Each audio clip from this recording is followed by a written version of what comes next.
Nakauwi na sa bansa ang labi ni Police Colonel Pergentino Malabed Jr., ang hepe ng Supply Management Division ng Directorate for Logistics ng PNP na nasawi sa mid-air collision sa Washington DC sa Amerika noong Enero 29.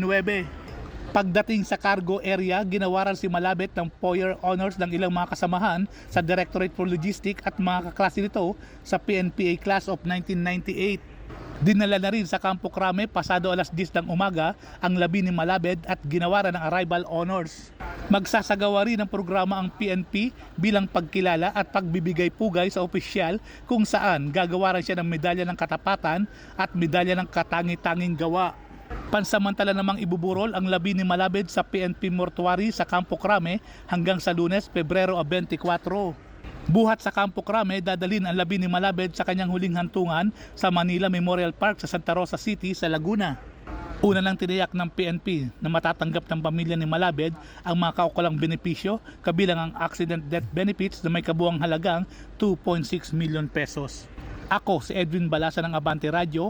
Ito ang balitang mabilis, mabangis, walang mintis.